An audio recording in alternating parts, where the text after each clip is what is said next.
Welcome to Smita Thackeray academy. आज के session में हम देखने वाले हैं practical questions of first chapter.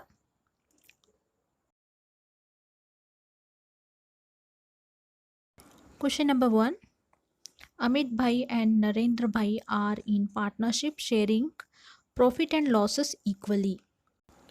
Trial balance के कुछ आइटम्स दिए हुए हैं, आप चाहिए तो स्क्रीनशॉट ले सकते हैं, क्योंकि हर एक आइटम के आगे वो आइटम कहाँ पे जाएगा, whether it will go to balance sheet और ट्रेडिंग अकाउंट और प्रॉफिट एंड लॉस, वो मैंने रेड पेन से लिखा हुआ है, आप वो लिख सकते हैं। Simultaneously write down in your textbook also. This is the credit balances. Take the screenshot of it. Adjustment entry. First one, stock on hand on 31st of March 2019 was valued at rupees 43,000. Second one, uninsured goods worth rupees 8,000 were stolen. Third one, create RDD at the rate of 2% on sundry debtors. And fourth one, Mr. Patil, our customer, became insolvent and could not pay his debt of rupees 500. Fifth one, outstanding expenses, rent 800, salary 300. Sixth one, depreciate factory building by 2,500 and furniture by 1,800. In this problem, they have given the 6 adjustment entries, मगर actually there are 8. ये 6 के अलावा 2 hidden entries are there, that is advertisement and second one is 10% government bonds, यानी total आपको 8 adjustment entries करनी है. So accordingly do the marking in the trial balance so that you will leave one line and posting करते समय वो item आप inner column में लिखेंगे, एक लाइन छोड़ेंगे, क्योंकि वो आइटम आइदर ऐड होगा या लेस होगा डिपेंडिंग अपॉन द कंडीशन. तो अकॉर्डिंगली हम पहले मार्किंग कर लेंगे. अभी देखिए कौन से आइटम के ऊपर मार्किंग आएगा. पहला है सन्ड्री डेटर्स. सेकेंड एंट्री भी सन्ड्री डेटर्स से ही रिलेटेड है, यानी 2 मार्किंग सन्ड्री डेटर्स के ऊपर करना है. देन आउटस्टैंडिंग रेंट के ऊपर एडजस्टमेंट है, रेंट को मार्किंग करना है, सैलरी को मार्किंग करना है, फैक्ट्री बिल्डिंग को भी मार्किंग करना है, उसके बाद फर्नीचर को मार्किंग करना है, एंड देन एडवर्टाइजमेंट को भी मार्किंग करना है, हिडन एंट्री है वो. And last one will be the 10% government bond, उसको भी मार्किंग करना है. यानी ये सभी आइटम इनर कॉलम में लिखे जाएंगे and leave one line. As you can see on the screen, मैंने ऑलरेडी मार्किंग किए हैं विद द रेड सर्कल किया है, वैसे आप अपने पेंसिल से भी मार्किंग कर सकते हैं. तो फैक्ट्री बिल्डिंग के ऊपर एडजस्टमेंट है. सन्ड्री डेटर्स के ऊपर मैंने 2 मार्किंग किए हैं, क्योंकि 2 एडजस्टमेंट है. एक तो आरडीडी रिलेटेड है और दूसरा एडजस्टमेंट में आपने देखा होगा, पढ़ा होगा कि मिस्टर पाटिल जो इंसॉल्वेंट हो चुका है और उसने हमारे पैसे दिए नहीं हैं, so there is going to be the bad debts, it is nothing but a bad debt. तो ये दोनों भी एडजस्टमेंट सन्ड्री डेटर से रिलेटेड है, इसीलिए 2 मार्किंग किए हैं. That means you are suppose to leave 3 lines, क्योंकि बीच में टोटल भी आएगी. Let's move further. उसके बाद सैलरी के पर एडजस्टमेंट है, आउटस्टैंडिंग सैलरी, आउटस्टैंडिंग रेंट, इसलिए दोनों को भी मैंने मार्किंग किया है. फर्नीचर के पर भी एडजस्टमेंट है, इसलिए फर्नीचर को भी हमें मार्किंग करना है. इसी के साथ साथ एडवर्टाइजमेंट को भी मार्किंग करके रखिए, क्योंकि ये हिडन एंट्री है, उसके लिए भी आपको इनर कॉलम में पोस्टिंग करके लाइन छोड़नी है. And now we are going to see the adjustment entry first. मैं पहले एडजस्टमेंट एंट्री दोनों भी एडवर्टाइजमेंट एंड 10% गवर्नमेंट बॉन्ड्स कैसे सॉल्व करना है, ये पहले मैं आपको एक्सप्लेन करूँगी with the help of working note. And after that मैं उसका पोस्टिंग भी बताऊँगी. And then the finally I will show you the answer how it is developed. We will start with the first hidden entry. Trial balance में आपको दिया है 10% government bond 40,000 purchased on 1st of October 2018. ये हमारी asset है. हमने हमारे 40,000 की अमाउंट गवर्नमेंट बॉन्ड में डाली है, इट्स अ एसेट फॉर हस। ये एसेट साइड में पहली एंट्री इसकी दिखेगी। 10% मतलब क्या है, हमें हर साल 10% इंटरेस्ट मिलेगा। यानी 40,000 के ऊपर अगर एक साल का कैलकुलेट करेंगे तो कितना आएगा, 4,000 आएगा, बराबर।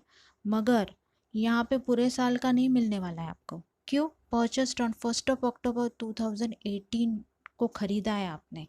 जिस दिन आपने उसको ख़रीदा है till the end of the year, हमारा फाइनेंशियल ईयर एंड हो रहा है 31 मार्च को। सो अक्टूबर, नवंबर, दिसंबर, जनवरी, फरवरी और मार्च, तो कुल मिलाकर कितने मंथ होते हैं, 6 मंथ्स। यानी हमें 6 मंथ्स का ही इंटरेस्ट मिलेगा। Interest on the government bond, देखिए परचेस ऑन 1 अक्टूबर 2018, आउटस्टैंडिंग कैसे ढूंढना है फिर, इंटरेस्ट इज इक्वल टू 40,000, तो ये हमारी प्रिंसिपल अमाउंट है। एक साल में हमको कितना मिलने वाला है, 10% इंटू 10 डिवाइडेड बाय 100, और कितने मंथ्स, 6 मंथ्स के लिए, into 6 divided by 12, the amount comes to 2,000। Again I repeat, हम लोगों ने अक्टूबर को लिया है 2018, सो अक्टूबर, नवंबर, दिसंबर, जनवरी, फरवरी, मार्च, 6 महीने होते हैं। हमें 6 महीने का ही इंटरेस्ट मिलेगा। 40,000 के पर 10% आता है 4,000, वो पूरे साल का है। फिर इंटू 6 डिवाइडेड बाय 12, तो अमाउंट आएगी 2,000। तो इस साल हमें इंटरेस्ट मिलेगा 2,000। अभी हम देखते हैं इसका इफ़ेक्ट कैसे होगा, ये कैसे पोस्टिंग की जाएगी और उसका सेकेंड इफेक्ट कैसे दिखेगा।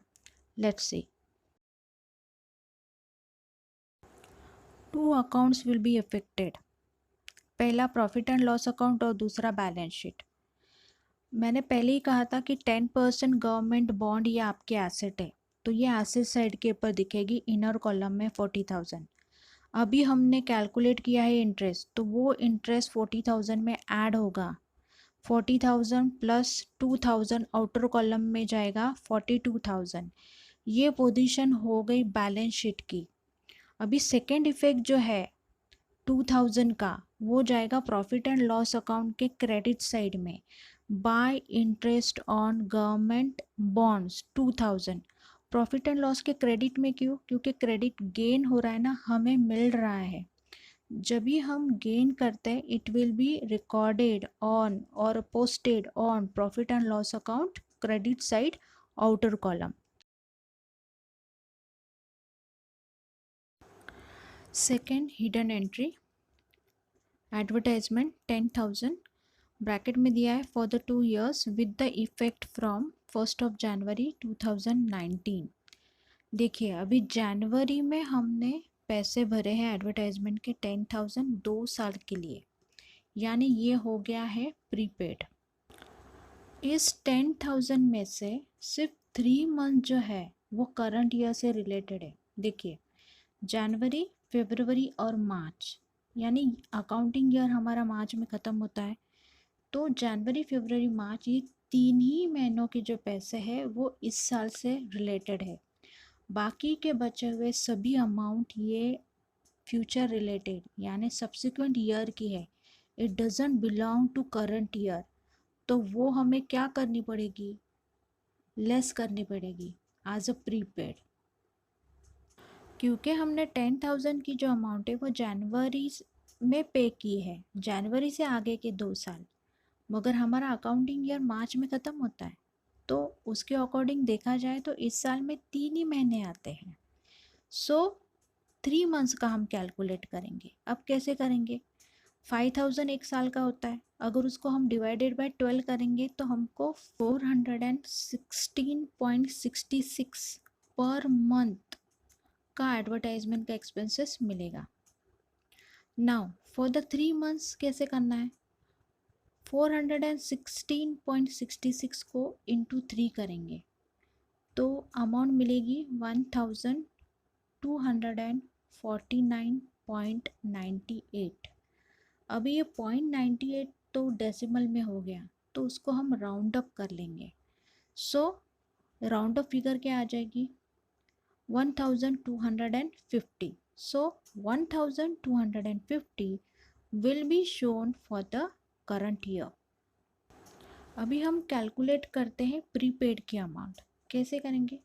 10,000 में से 1250 को माइनस करेंगे तो बचेगा 8,750.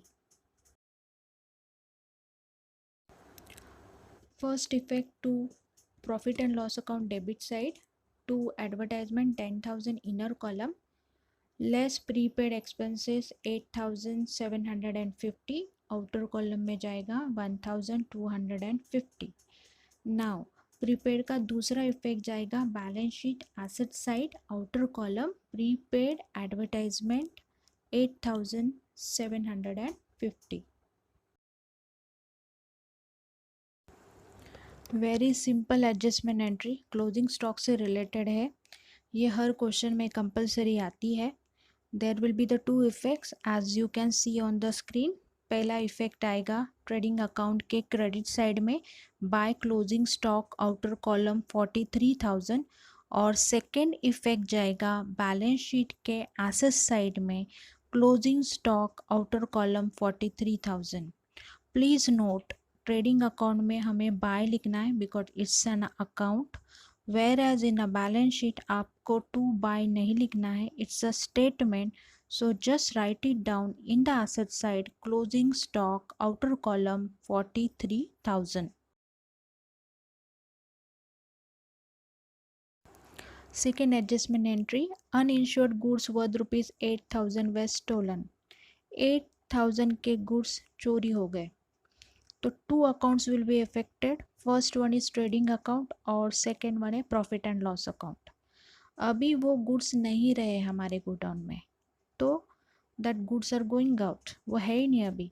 तो ट्रेडिंग अकाउंट के क्रेडिट में जाके इफेक्ट देना है by goods stolen outer column में 8,000 क्रेडिट साइड में करना है.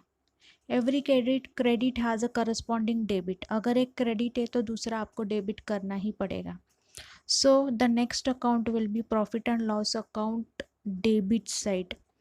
टू गुड्स स्टोलन या तो ऐसे भी लिख सकते हैं आप to loss by thieves account depend. Outer column में आएगा 8,000. So two accounts are going to get affected. Again I repeat trading account credit side and profit and loss account debit side. Adjustment entry 3 and 4 ये हम simultaneously करेंगे क्योंकि ये दोनों भी adjustment entry data से रिलेटेड है. देखिए उन्होंने क्या बताया, create RDD at a rate of 2% on debtors. ये तो डेटा से रिलेटेड ही है. और दूसरा देखते हैं mister Patil our customer. Mister Patil नाम के कोई हमारे कस्टमर्स है, बिकम इंसॉल्वेंट हो चुके हैं and could not pay his डेब्ट ऑफ 500 यानी वो 500 रुपया नहीं भर पा रहे हैं. So that will be the bad debts for us. Two accounts are going to get affected. First one profit and loss account और second one balance sheet. Concentrate on the balance sheet right now. देखिए अभी sundry debtors 28,700. ये जो amount है ये हमें trial balance से मिली है. ट्रायल बैलेंस के पर जहाँ पे हमने एडजस्टमेंट की मार्क किया था रेड सर्कल से, तो वहाँ की फिगर आपको यहाँ पे लिखनी है इनर कॉलम पे क्योंकि यहाँ पे हमें उसके ऊपर एडजस्टमेंट करनी है. सी नाउ फर्स्ट एडजस्टमेंट क्या करेंगे, हम लेस करेंगे बैड डेट्स 500 रुपीज़. अब ये 500 कहाँ से आया? ऊपर देखिए adjustment number 4 mister Patil our customer became insolvent and could not pay his डेब्ट ऑफ रुपीज़ 500. यानी एक कस्टमर है हमारे पाटिल नाम के, वो बैंकक्रप्ट हो चुके हैं, इंसॉल्वेंट हो चुके हैं और वो इस पोजीशन में है ही नहीं कि वो हमारे पैसे दे पाए. तो उन्होंने हमारे 500 रुपये नहीं दिए. It's a bad debts for अस. तो पहले 500 रुपये डिडक्ट होंगे. 28,700 में से 500 जब डिडक्ट हो जाएगा तो इनर कॉलम में ही आपको अमाउंट लिखनी है 28,200. उसके बाद less RDD eight the rate of 2%. 28,200 के ऊपर 2% कैलकुलेट करना है. तो आंसर आएगा 564। प्लीज़ नोट 2% RDD ये 28,200 के पर कैलकुलेट होगा, ना कि 28,700 के पर, नहीं तो पूरा आंसर गलत हो जाएगा। सो 28,200 के पर आप 2% RDD निकालोगे, वो आएगा 564, और वो माइनस करने के बाद आउटर कॉलम में लिखना है 28,636। Now let's see the second effect of these two items, that is bad debts of 500 and RDD of 564. ये कहाँ पे जाएंगे? Now come to the profit and loss account credit side. यहाँ पे आपको पोस्टिंग करना है। आप बोलोगे डेबिट में क्यों नहीं? यही तो इम्पोर्टेंट बात है इस प्रॉब्लम की, कि RDD जो दिया हुआ है ट्रायल बैलेंस के क्रेडिट में, वो हेवियर है as compare to debit side. अगर आप डेबिट में डालने की कोशिश करेंगे, करके देखिए, तो आपको पता चलेगा कि वो नेगेटिव फिगर्स में जाता है, नेगेटिव बैलेंस आ रहा है, इसीलिए हम उसको डेबिट साइड में नहीं लिख सकते। So we are going to write all this adjustment on the credit side. Trial balance credit में उन्होंने दिया है RDD 2700, वो हम पहले यहाँ पे लिखेंगे, और लिखते समय क्या लिखेंगे? RDD old. ओल्ड का मतलब जो ट्रायल बैलेंस में दिया हुआ है, पुराना RDD है ये, तो 2700 वो इनर कॉलम में लिखेंगे। वैसे ही ट्रायल बैलेंस के डेबिट में भी उन्होंने बैड डेट्स 500 दिया हुआ है, उसको हम कहेंगे बैड डेट्स ओल्ड, यानी ये पुराना वाला बैड डेट्स है जो ट्रायल बैलेंस में दिया हुआ है, तो वो हम इसमें से लेस करेंगे। उसके बाद अभी जो हमने एडजस्टमेंट किया है मिस्टर पाटिल के 500, वो हम इसमें से लेस करेंगे, मगर नाम क्या देंगे उसको? लेस बैड डेट्स न्यू, क्योंकि ये नया है, अभी अभी ये कैलकुलेट किया है हमने। After that less RDD new, that is 564, जो हमने अभी कैलकुलेट किया बैलेंस शीट में, वो भी इसमें से लेस होगा। सो 2700 में से old bad debts, new bad debts, new RDD less करके अमाउंट बाहर आएगी 1136। इन दिस वे आपको ये पोस्टिंग करना है। Fifth adjustment entry, outstanding expenses rent 800 and salaries 300. Two accounts are going to get affected, profit and loss account debit side and balance sheet liability side. अभी जो आपको trial balance में rent दिया हुआ है उसको इनर कॉलम में लिखना है, एज वेल एज सैलरी को भी आपको इनर कॉलम में लिखना है। एक लाइन छोड़ना है, वहाँ पे आपको आउटस्टैंडिंग एक्सपेंसेस ऐड करना है, रेंट भी और सैलरीज भी, और ऐड करने के बाद आउटर कॉलम में अमाउंट लिखनी है। और सेकेंड इफेक्ट जाएगा balance sheet liability side, outstanding rent 800, outstanding salary 300, और दोनों की टोटल आउटर कॉलम में लिखनी है। इन केस सपोज अगर किसी प्रॉब्लम में एक ही आउटस्टैंडिंग दिया हुआ रहेगा, in that case liability side में आप डायरेक्टली उसको आउटर कॉलम में भी लिख सकते हैं। Sixth adjustment entry, depreciate factory building rupees 2500 and furniture rupees 1800. अभी ये एक ऐसा प्रॉब्लम है जहाँ पे आपको कैलकुलेट करने के लिए बोला है depreciation at the rate of 2%, 5%, directly amount is given, तो प्रॉब्लम आसान हो जाता है। So two accounts are going to get affected. First one is balance sheet और सेकेंड वन तो है वो प्रॉफिट एंड लॉस अकाउंट है। सबसे पहले एंट्री आप बैलेंस शीट में करेंगे। देखिए ट्रायल बैलेंस में आपको फिगर्स दी हुई है, फर्नीचर की है 1,95,800, वो आपको इनर कॉलम में लिखना है बैलेंस शीट एसेट साइड में, लीव वन लाइन, क्योंकि यहाँ पे आपको वो अमाउंट डिडक्ट करनी है। लेस डेप्रिसिएशन 1,800 माइनस करने के बाद आउटर कॉलम में आएगा 1,94,000।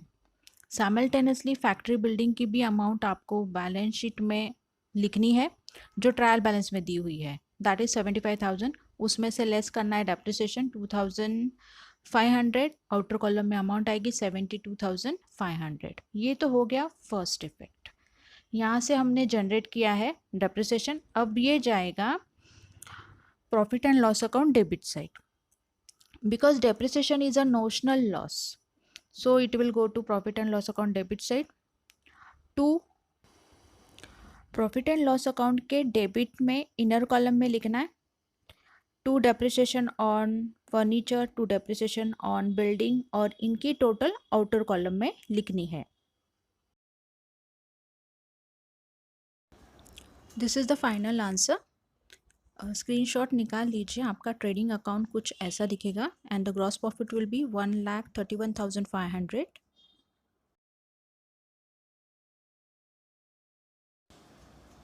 This is a profit and loss account और आपका नेट प्रॉफिट है 1,12,086 which is divided equally between the both the partners.